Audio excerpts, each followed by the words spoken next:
Hello बेटा। आज की इस वीडियो में मैं आपको बताने वाला हूँ जो बच्चे राजकीय आश्रम पत्ती विद्यालय में प्रवेश परीक्षा की तैयारी कर रहे हैं, चाहे वो क्लास 6 वाले हों, 7th वाले हों, 8th वाले हों या फिर 9th वाले बच्चे हों। ठीक है बेटा, ये वीडियो उन बच्चों के लिए बहुत हेल्पफुल रहेगी क्योंकि उनके लिए 20 क्वेश्चन 20 मार्क्स के आते हैं जो कि मैथ्स के होते हैं। ठीक है बेटा, तो जो इम्पोर्टेंट टॉपिक है ना वो मैं लेके आया हूँ। आपको हर टॉपिक से एक या दो क्वेश्चन मैं आपको यहाँ करा दूंगा जिससे कि आपके लिए पूरा पूरा जो टॉपिक है ना, कंसेप्ट है, वो रिवाइज हो जाए, जिससे कि आप एग्जाम में अच्छे से अच्छे मार्क्स प्राप्त कर पाएँ बेटा। मैंने ये कंप्लीट आपको जो टॉपिक हैं वो कंप्लीट नहीं दिए हैं अभी, जितना मुझे मिले वो कर दिए मैंने आपको, और अगले की वीडियो में ठीक है मैं आपको जो बचे हैं टॉपिक वो मैं आपको बता दूंगा। तो वीडियो पूरी लास्ट तक जरूर देखना, आपको बहुत बहुत हेल्प मिलने वाली है। और लास्ट में अगर आपको लगे कि मास्टर ने आपको मेहनत की है तो लाइक तो बनता है, और अगर चैनल सब्सक्राइब नहीं किया है तो सब्सक्राइब कर लेना। मैं आपको लास्ट तक आपको बताते रहूँगा किस टाइप से तुम्हें पढ़ाई करनी है। ठीक है बेटा, और तो स्टार्ट करते हैं। तो पहला हमसे क्वेश्चन बोल रहा है, हमसे पहला क्वेश्चन अगर बात करें तो ये रेशियो का है, मतलब अनुपात का। आपसे बोलेगा कि 3 व्यक्ति हैं या 2 व्यक्ति हैं। ठीक है, आपसे बोलेगा कि 2 व्यक्ति हैं, इतना अमाउंट है, इतना अमाउंट का मान लो 500 रुपये है, और आपसे बोलेगा कि 2:3 में बांट दो। तो या फिर अगर 3 व्यक्ति हैं और 500 रुपया ही हैं तो आपसे बोलेगा 2:3:4 में बांट दो। ठीक है, अगर 4 हैं तो 1:2:3:4 में बांट दो। तो बी पर कितना पड़ा या सी पर कितना पड़ा, इस टाइप से आपसे क्वेश्चन बोलेगा। बट हम लोग समझते पहले क्वेश्चन। तो हमारा पहला क्वेश्चन बोल रहा है ए बी सी ने 250 रुपये को 2:3 में बांटे। ठीक है, ए बी सी में 250 रुपये को 2:3:5 में बांटे तो बी को कितने रुपए मिलेंगे। ठीक है, हालांकि रुपए लिखा नहीं बेटा, बी को कितने रुपए मिलेंगे। ठीक है बेटा, तो समझते हैं। तो देखो, जब भी आपको ऐसा क्वेश्चन मिले तो आप क्या करिए जितना अमाउंट है उसे लिख दीजिए। देखो, हम यहाँ डिटेल से नहीं जा रहे हैं क्योंकि बेटा हमें क्या करना है, हमें सीधे आंसर पर टिक करना है। हमें उन्हें समझाना नहीं है पूरा लिख के कि इसको इतने मिलेंगे, इसको इतने मिलेंगे, माना और ऐसे फलाना ढंग का। तो हमें डायरेक्टली आंसर पर टिक करना है। तो डायरेक्टली मैं बता रहा हूँ कैसे करना है आपको। देखो बेटा, आपका जो अमाउंट है ना जितना भी है उसे लिख लीजिए, लिख लिया। ठीक है, अब आप क्या करिए, आपका देखो पहले आ रहा है ए, इसका मतलब ये ए का है ये। ठीक है, और फिर आ रहा है बी, इसका मतलब ये वाला वैल्यू है वो बी का है, और फिर आ रहा है सी, तो इसका मतलब ये है सी का वैल्यू 5। ठीक है बेटा, अच्छा आगे समझो। तो इन वैल्यू को क्या करेंगे हम, इन वैल्यू को, अब तुमसे क्या पूछ रहा है, बी का बताइए, बी का मतलब ये वाला। ठीक है, तो देखो बी का किस अनुपात में मिलेगा, 3 में, तो 3 से क्या कर दीजिए इसमें गुणा। अच्छा, अब क्या करिए आप इन सबको जोड़ के लिख दीजिए नीचे, कितना आएगा 2 + 3 + 5। ठीक है बेटा, तो देखो आप कैसे सॉल्व करेंगे। ये कितना हो गया तुम्हारा 250 × 3, और ये कितना हो गया तुम्हारा 2 + 3 5 और 5 10, 10 से 10 खत्म, कितना बचा ये 25 और गुणा 3, 25 × 3 = 75। यानी कि क्या बेटा, जो बी है ना, बी को कितने रुपए मिलेंगे, 75 रुपए मिलेंगे। कितने मिलेंगे, 75 रुपए मिलेंगे। मान लो बेटा अगर तुमसे पूछे कि ए को कितने मिलेंगे, अगर ए को पूछे तो ए को कैसे निकालें, तो सिंपल वही काम करना है तुम्हें। क्या करना है, तुम पहले अमाउंट लिखिए, पूरा अमाउंट लिख दिया। अब ए को कितना किस अनुपात में मिलना है, 2 में, तो 2 से क्या कर दीजिए इसमें गुणा, अपॉन इन सबका क्या कर दीजिए सम, 2 + 3 + 5। ठीक है ना बेटा, तो अब इसे कैसे सॉल्व कर देंगे, वही 250 × 2/2 और 3 कितना हो गया 5 और 5 10, 10 से 10 खत्म, मतलब 0 0 खत्म, 25 दूनी 50, ए को कितना मिला 50। ठीक है ना बेटा।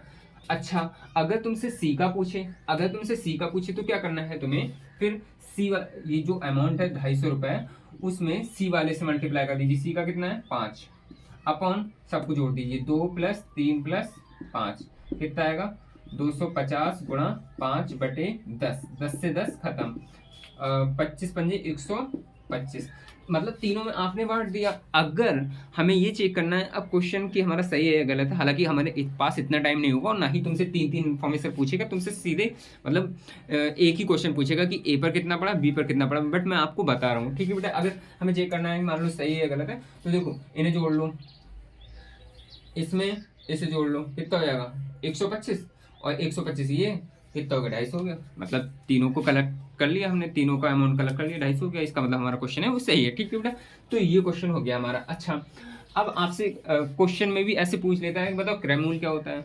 अरे तो क्रयमूल्य वो होता है जिस पर जिस अमाउंट पर आपने जो वस्तु खरीदी है ना, मान लो ये मार्कर मैंने 5 रुपए का खरीदा है, तो 5 रुपए इसका क्रय मूल्य हो गया। ठीक है बेटा, अगर मैं इसे बेचूं तो विक्रय मूल्य हो जाएगा। मान लो अगर 10 रुपए में बेचा है तो इसका जो विक्रय मूल्य हो गया वो 10 रुपए हो गया। तो आपसे ऐसे भी पूछ लिया जाता है क्रय मूल्य क्या होता है, विक्रय मूल्य क्या होता है। अच्छा, लाभ और हानि, कितने रुपए का हानि हुआ, कितने रुपए का लाभ हुआ, ऐसे पूछा जा सकता है, कितने परसेंट का हुआ। तो थोड़ा समझते हैं, 1 मिनट रुकिए बेटा, इसे थोड़ा रफ कर लें।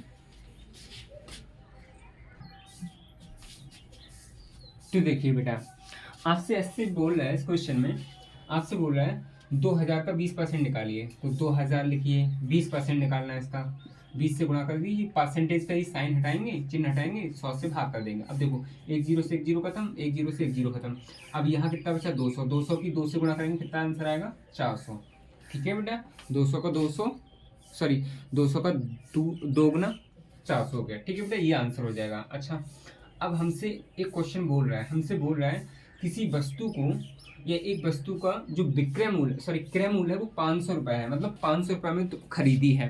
ठीक है, कह रहा है विक्रय मूल्य कितना है 600 है, विक्रय मूल्य कितना है 600, तो बोल रहा है हाँ लाभ या हानि ज्ञात कीजिए। देखो, अब इसमें से पूछ रहा है एक तरह से लाभ या हानि ज्ञात कीजिए, इसने पूछ लिया कि लाभ हो रहा है या फिर हानि, तो सिंपल सी बात है, हमने 500 रुपए में खरीदी 600 में बेची, तो क्लियर है लाभ हो रहा है। ठीक है। अच्छा, अब बोल रहा है कि प्रतिशत में ज्ञात कीजिए, प्रतिशत में क्या करिए ज्ञात कीजिए, तो सिंपल सी बात है लाभ होगा हमें। अच्छा, लाभ निकालना है तो लाभ का फॉर्मूला क्या होता है, विक्रय मूल्य माइनस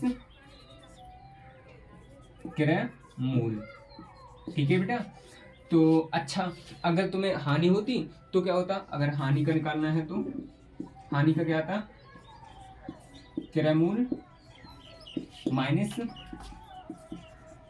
विक्रय मूल्य। ठीक है, ये हो जाता है। फिलहाल हमें क्या हो रहा है लाभ, तो लाभ निकालने के लिए क्या करेंगे, बेची कितने में 600 रुपए में और खरीदी कितने थी 500 में, तो आंसर कितना आएगा 100 रुपए, मतलब 100 रुपए का क्या हुआ, हमें 100 रुपए का क्या हुआ लाभ हुआ। अब इसे परसेंटेज में निकालना है, अब इसे क्या निकालना है परसेंटेज में, तो इसे क्या करना है तुम्हें परसेंटेज में निकालना है, लाभ काय में प्रतिशत में। तो क्या करेंगे हम, जितने में खरीदी थी, यानी नीचे देखो क्रय